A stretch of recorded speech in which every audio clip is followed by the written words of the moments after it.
Pour l'anniversaire de ma copine, j'ai tout payé, le dîner, les boissons, la salle, même le cadeau. Mais quand je suis allé chercher son manteau dans le couloir, j'ai entendu leur plan. Si jamais il se met à genoux, je vais le laisser se ridiculiser devant tout le monde. Il le mérite. Je suis revenu en souriant, j'ai servi le dessert, et j'ai lancé mon plan. C'était l'anniversaire de ma copine, et comme toujours, tout tournait autour d'elle. Elle vit pour être le centre de l'attention et honnêtement, je l'acceptais. J'aimais même ça, d'une certaine manière. Je voulais la voir heureuse. Cette année, elle voulait un dîner à thème, un de ces trucs avec du mystère et des mises en scène, façon dîner meurtre et mystère, où les invités doivent deviner qui est le coupable pendant le repas. Bien sûr, c'était encore son idée. Elle m'a juste envoyé les liens, le budget et la liste des invités, comme si j'étais l'organisateur de l'événement. Et j'ai accepté. J'ai loué la salle, payé à l'avance pour le forfait premium, boissons à volonté, menu complet, ambiance personnalisée. J'ai aussi versé un acompte pour le collier qu'elle voulait tant, un modèle hors de prix qu'elle avait vu chez une influenceuse étrangère et auquel elle avait dit, si un jour je reçois ça. Je me souvenais de ces petits détails. Elle oubliait parfois même mon nom de famille. Mais ça allait. Je pensais que ça en valait la peine. Après tout, c'était son anniversaire.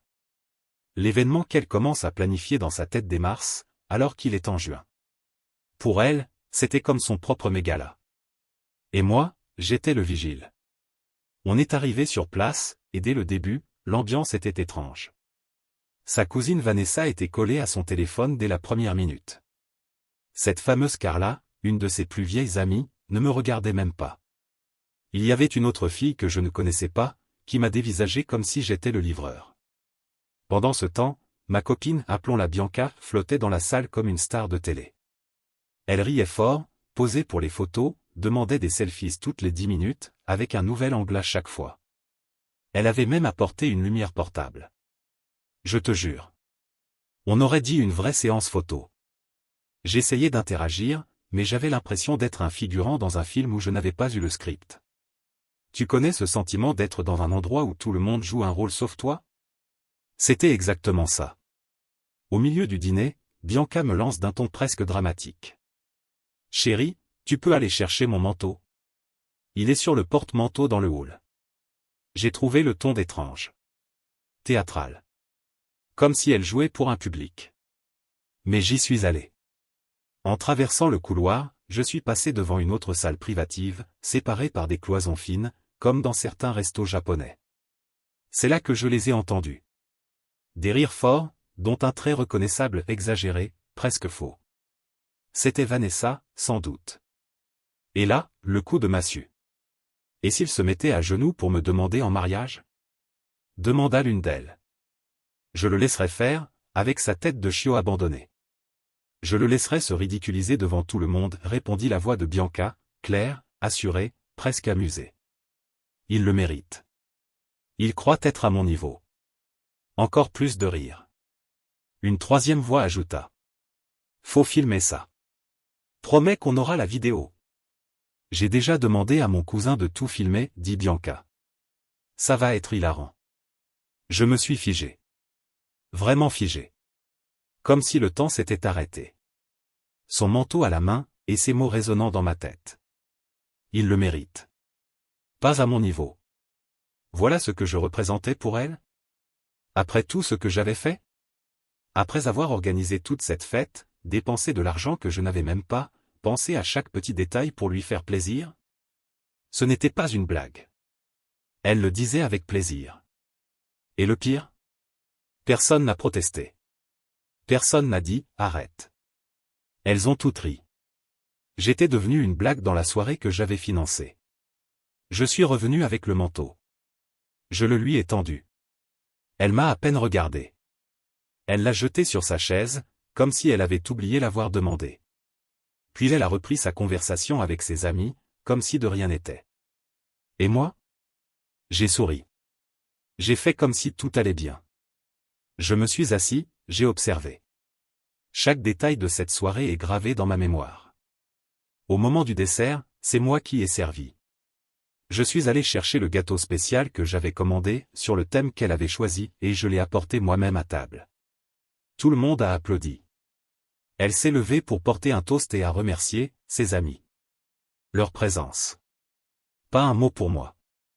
À la fin de la soirée, l'addition est arrivée. Bien plus salée que prévu. Parce que ses copines avaient commandé des bouteilles de vin en plus, des cocktails hors forfait. Et qui a payé? Moi. J'ai signé l'addition la main tremblante, mais le visage serein. J'ai offert le cadeau, le fameux collier que j'avais mis des semaines à trouver.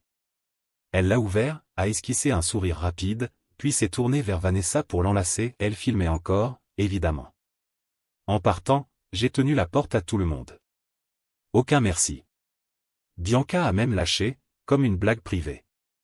On se voit à l'after, hein? Traîne pas trop. Je suis monté en voiture. Et je suis resté là, sur le parking, le reçu dans une main, le cœur dans l'autre. Cette nuit-là, ai-je dormi? Non. J'ai passé des heures à repenser à chaque phrase, chaque rire, chaque regard méprisant. Et là, entre la douleur et la colère, j'ai pris une décision. Elle voulait un spectacle? Elle va l'avoir. Mais pas celui qu'elle imaginait. Mise à jour 1. Je me suis réveillé le lendemain avec cette sensation étrange, comme après un mauvais rêve, sauf qu'au fond de moi, je savais que tout était bien réel. La chambre était silencieuse. Mon téléphone vibrait avec des notifications. Et de l'autre côté du lit, vide. Elle n'avait même pas pris la peine de m'envoyer un « bonjour ». Juste une nouvelle story, elle brandissant le collier que je lui avais offert, celui qui m'avait coûté des semaines de recherche et plus de $800, en train de danser avec sa cousine en arrière-plan. La légende? Meilleur anniversaire de tous les temps. Merci les filles. Pas une seule mention de moi. Je suis resté là, à fixer l'écran. Et c'est là que j'ai compris, ce n'était pas seulement ce qu'elle avait dit la veille qui faisait mal. C'était le fait qu'elle continuait sa vie comme si de rien n'était. Comme si m'utiliser pour financer sa fête était parfaitement normal. Comme si ce n'était pas un problème de me réduire à un figurant dans notre propre relation. J'ai ouvert Instagram. Elle avait publié un carrousel de 10 photos parfaitement retouchées, en train de rire avec ses amis, posant avec le gâteau, dansant, levant son verre. Je n'apparaissais dans aucune. Et tout au fond, au milieu de hashtags comme #KingBirthday et #Bosnergie, un « Thanks bae » à peine visible, juste pour garder l'image de la copine parfaite. J'avais tout payé. La nourriture, les boissons, la salle, les tenues, le dessert. J'avais même pris en charge le transport de certaines de ses amies. Et au final, j'étais traité comme le livreur du gâteau. À ce moment-là, j'ai mis de côté la culpabilité. J'ai commencé à réfléchir avec clarté. J'ai pris mon téléphone et appelé le restaurant. J'ai demandé un relevé complet de la soirée. La gérante me l'a envoyé en quelques minutes.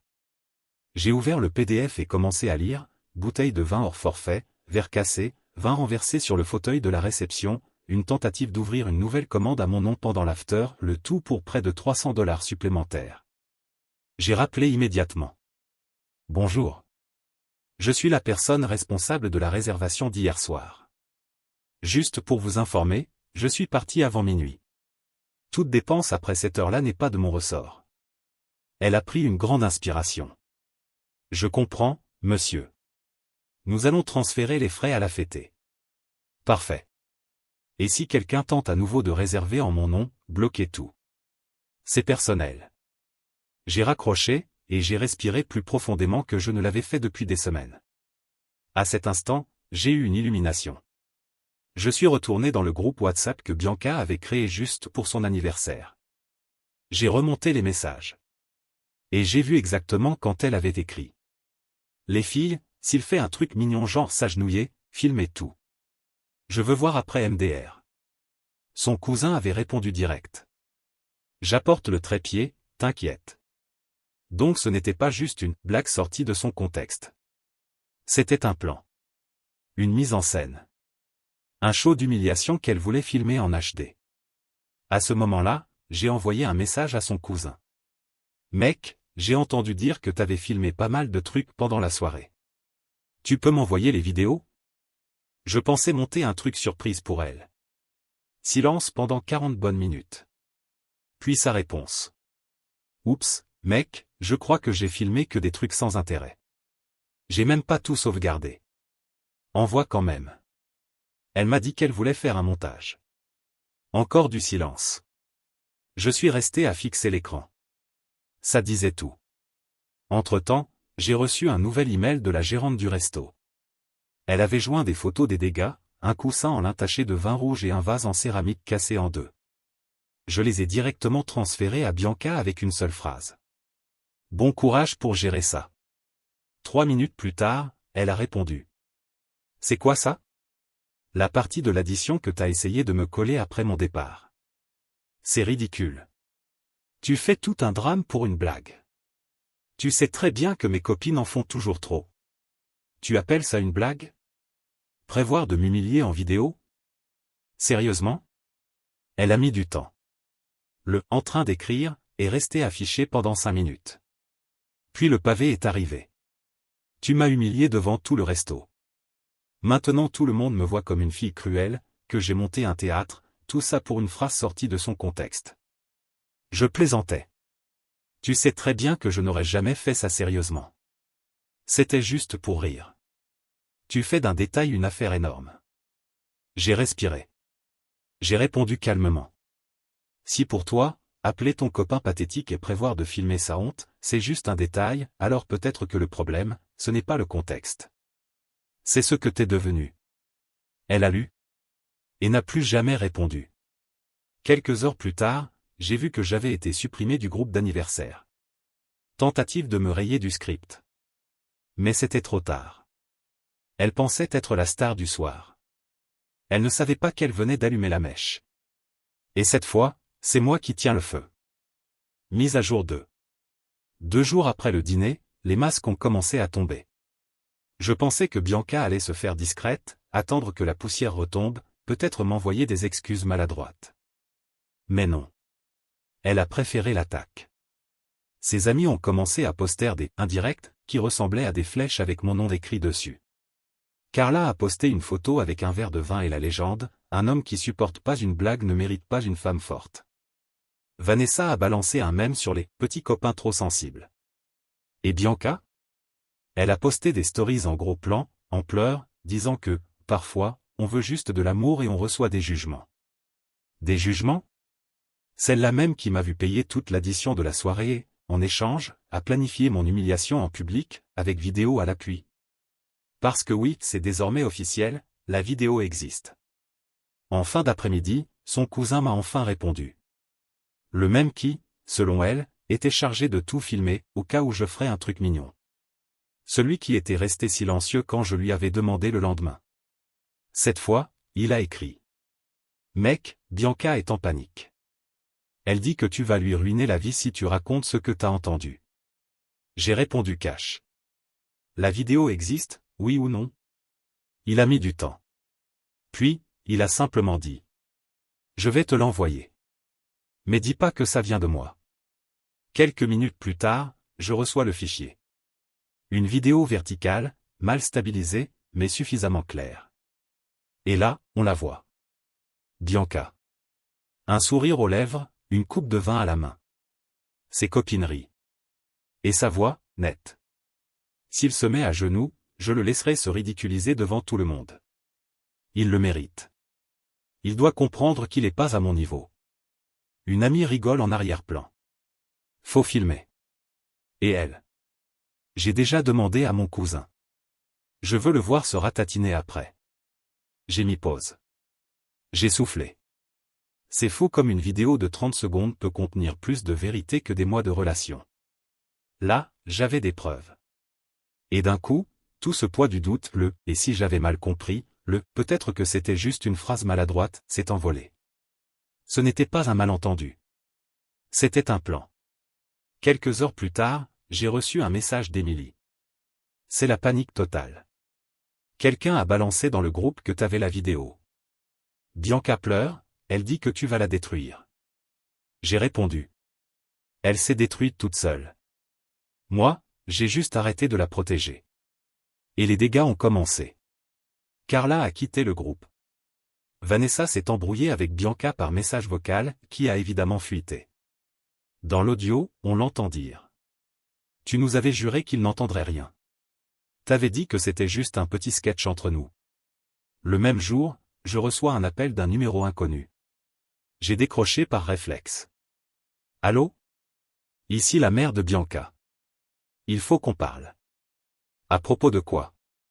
Elle est dévastée. Elle dit que tu dramatises et que tu vas gâcher sa vie. C'est marrant. Je croyais que c'était justement ce qu'elle voulait faire avec la mienne. Elle est jeune, parfois elle fait des erreurs. Et moi, je suis quoi? Un distributeur automatique?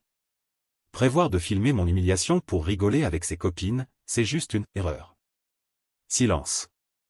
Si elle a peur maintenant, c'est parce qu'elle a perdu le contrôle. Pas parce qu'elle est une victime. Je comprends. Merci pour votre temps. Elle a raccroché. Je ne sais pas ce que Bianca lui a raconté. Mais on dirait bien que le conte de fées s'effondre. Et la vidéo? Je n'ai jamais menacé de la publier. Pas besoin. Le simple fait qu'elle existe a suffi pour renverser la situation. Parce que ce qui fait le plus peur à ceux qui vivent pour l'image, c'est de savoir que la vérité est enregistrée. Et cette fois, je ne suis pas le bouffon de l'histoire. Mise à jour 3. J'étais arrivé à ce stade où la colère avait laissé place au froid. Ce n'était plus une question de vengeance. C'était une question de dignité. Je restais silencieux, observateur, sans bouger le moindre doigt. Et pourtant, leur château de cartes s'effondrait. Tout seul. Soudain, j'ai commencé à recevoir des messages de numéros inconnus. Une amie de Bianca, qui n'était même pas présente à la fête, m'a envoyé un long texte.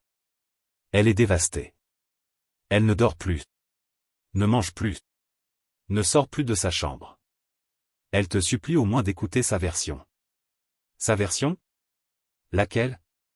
Celle de la caméra ou celle du micro? Parce que jusqu'à preuve du contraire, elle a eu tout le temps du monde pour me respecter. Elle a choisi de me traiter comme un figurant dans notre propre relation. Puis, Émilie est revenue. Toujours elle, a essayé de marcher sur la corde raide. Elle parle même de quitter les réseaux, de disparaître un moment. Elle dit que sa vie est fichue. J'ai répondu sèchement. Sa vie n'est pas finie. Juste l'illusion qu'elle ne ferait jamais face à des conséquences. Elle n'a rien répondu. Plus tard, j'ai reçu un dernier appel du restaurant. Il voulait une confirmation écrite comme quoi je n'étais pas responsable des dégâts causés durant la fête. J'ai signé électroniquement et renvoyé le tout en moins de 5 minutes. La gérante, presque soulagée, m'a remercié. Elle m'a dit n'avoir jamais vu un groupe causer autant de dégâts avec autant d'arrogance. Et comme l'univers aime l'ironie, ce soir-là, on m'a envoyé une capture d'écran d'une conversation issue du nouveau groupe des filles. Carla critiquait désormais ouvertement Bianca. Elle disait qu'elle était manipulatrice, qu'elle exploitait les autres pour briller sur les réseaux, et que toute l'idée de la vidéo venait bien d'elle, mais seulement parce que Bianca avait insisté, disant que ce serait le moment marquant. Même Vanessa, sa fidèle acolyte jusque-là, avait commencé à douter. Elle accusait Bianca d'avoir promis qu'elle paierait toute la fête. Elle expliquait qu'elle avait abusé sur les commandes parce qu'elle pensait que tout était inclus. Et à la fin de la capture, quelqu'un a écrit. Elle a menti à tout le monde. Pas seulement à lui. Et là, j'ai compris, ce n'était pas juste moi. Bianca était ce genre de personne qui gravite autour des autres, pompant leur énergie et leurs ressources pour briller. Et quand la source se tarit, elle blâme les satellites. Son cousin, celui de la vidéo, m'a envoyé un dernier message. Bref. J'ai tout supprimé. Cette histoire devient une telenovela que j'ai même pas envie de regarder jusqu'au bout.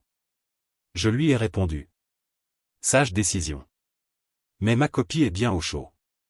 Le lendemain, j'ai vu que Bianca avait supprimé toutes les photos de son anniversaire. Disparu du feed, des stories, même du petit dossier « Bedet de la reine » qu'elle avait mis en avant. Et puis, elle est réapparue. Elle m'a envoyé un long message. Pas d'excuses vagues cette fois. Elle parlait de remords, disait qu'elle était entourée de mauvaises personnes, qu'elle ne savait pas ce qu'elle faisait. Que l'idée de la vidéo avait échappé à son contrôle. Que ses amis l'avaient poussée, qu'elle était ivre, qu'elle n'était pas elle-même. Toutes ces choses qu'on dit après la chute. Quand le sol se dérobe et qu'on réalise qu'il n'y a plus personne pour te rattraper. Elle demandait une chance de parler. Juste parler. J'ai tout lu. Et je suis resté silencieux. Pas pour la punir avec du mépris. Mais parce qu'à ce moment-là, il n'y avait plus rien à dire. Le problème, ce n'était pas seulement ce qu'elle avait dit ce soir-là. C'était tout ce qu'elle n'avait jamais fait, me défendre. Me respecter. Me voir. Elle m'avait pris pour un rôle. Un figurant de luxe. Un faire-valoir dans sa mise en scène de star. Et maintenant que le théâtre s'effondrait, elle voulait que je tienne le rideau. Pas question. Le même jour, j'ai croisé Carla au supermarché. Elle m'a vu, a baissé la tête, a fait semblant de regarder son téléphone. Je suis passé devant. Sans rancune. Mais sans place pour les faux-semblants. J'ai commencé à recevoir des messages de gens que je ne connaissais même pas. D'anciens camarades de classe de Bianca, des connaissances d'autres régions. Des messages comme « J'ai vu ton histoire. Elle a déjà fait des trucs similaires à d'autres mecs. » Enfin quelqu'un a eu le cran de dire la vérité. Elle a toujours été comme ça. Mais elle savait effacer ses traces. Ce n'est pas moi qui l'ai exposée. J'ai juste arrêté de la couvrir. Quand on retire le soutien à quelqu'un qui vit d'apparence, l'effondrement est immédiat. À la fin de cette semaine, j'ai appris que le restaurant avait officiellement interdit l'accès à Bianca et à toute réservation liée à son nom ou à celui de sa cousine. Quelqu'un de l'équipe marketing avait vu le scandale en ligne et préférait éviter toute association. L'image de « reine des soirées » était devenue une blague interne. Et moi? Je regardais. De l'extérieur. Avec un café à la main et la conscience tranquille. Mise à jour finale. 3 jours après le chaos numérique, je pensais que le silence avait enfin gagné. Mais j'avais sous-estimé l'ego blessé de quelqu'un qui vit pour être au centre de tout. Quand le rideau est tombé, Bianca n'a pas disparu. Elle a tenté d'écrire un nouveau scénario. Sauf que le public était déjà parti. Je me suis réveillé avec une avalanche de notifications. Mentions, messages, captures d'écran. Bianca avait posté un carrousel sur les réseaux, accompagné d'un long texte sur l'empathie, le pardon et l'importance de ne pas laisser la douleur définir qui nous sommes. Bien sûr, mon nom n'y figurait pas. Mais tout le monde savait de qui elle parlait. Dans les commentaires, les réactions étaient partagées. Certaines amies ont repris le vieux script, « Tu mérites quelqu'un qui te comprenne ». D'autres ont simplement disparu. Et Émilie, elle, a écrit une seule phrase. La vérité finit toujours par sortir. Et elle est bien sortie. Dans les groupes de prestataires locaux, son nom est devenu un signal d'alarme. Traiteurs, loueurs de salles, décorateurs, tous ont commencé à partager des histoires similaires. Commandes non réglées, réservations annulées, disparition au moment du paiement. Bianca n'en était pas à son coup d'essai. Mais cette fois, sa cible n'était pas un employé quelconque. C'était quelqu'un qui avait tout observé. Qui avait compris. Et qui avait gardé les preuves. Elle a recommencé à m'envoyer des messages. Cette fois avec un ton humble. Elle disait qu'elle m'avait aimé. Qu'elle avait été influencée par des personnes toxiques. Qu'elle voulait me voir en face, qu'elle ne mangeait plus, ne dormait plus, et que j'étais en train de ruiner sa vie pour une phrase sortie de son contexte sous l'effet de l'alcool. Et pendant une seconde, la culpabilité a frappé à la porte. Mais il a suffi que je me rappelle de son rire quand elle a dit qu'elle me laisserait me ridiculiser. De la façon dont elle avait tout orchestré. Du cousin prêt à filmer. De son indifférence quand je lui ai offert le collier. Du moment où elle a essayé de me faire porter la responsabilité des dégâts. Du fait qu'elle n'a supprimé les photos de la fête qu'après avoir vu son image publique s'effondrer. Ce n'était pas un dérapage. C'était un plan. Et j'étais la cible. Je lui ai simplement répondu. Tu ne paies pas pour ce que tu as dit. Tu récoltes ce que tu as fait. Puis je l'ai bloqué. Réseau, message, tout. Fin de l'histoire. Quelques jours plus tard, une amie commune m'a dit que Bianca avait quitté les réseaux. Elle a fait une pause, comme elle l'a formulé.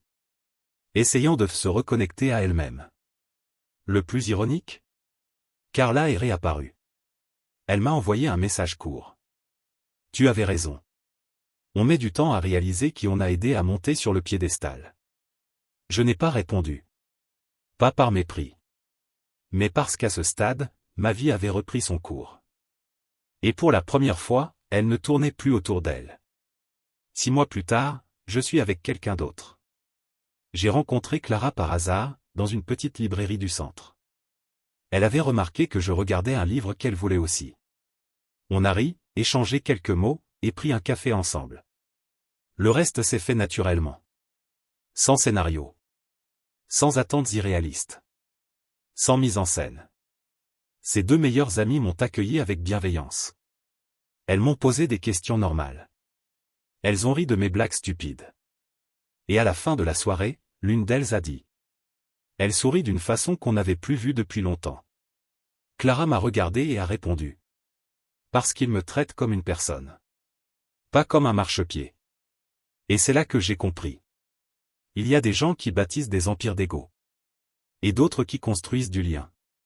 Il m'a juste fallu arrêter de me contenter de peu pour découvrir lequel des deux je méritais.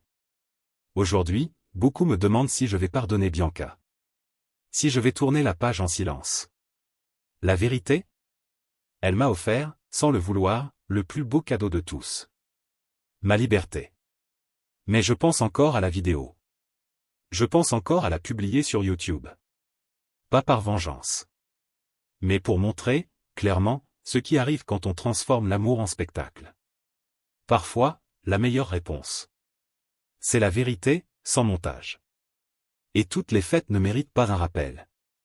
Certaines sont des adieux. Définitifs. Commentaire Monsieur Reddit. Ah, l'amour moderne. Tu finances la soirée, tu te fais piéger, tu es humilié en haute définition et en prime, tu reçois un pavé sur l'empathie et l'évolution personnelle. Bianca n'a pas besoin d'un petit ami. Elle a besoin d'un organisateur d'événements, d'un scénariste et peut-être d'un miroir. Mais bon, au final, elle a vraiment brillé. Pas sur un tapis rouge, mais bien sur la liste noire des prestataires de la ville. Bravo la star.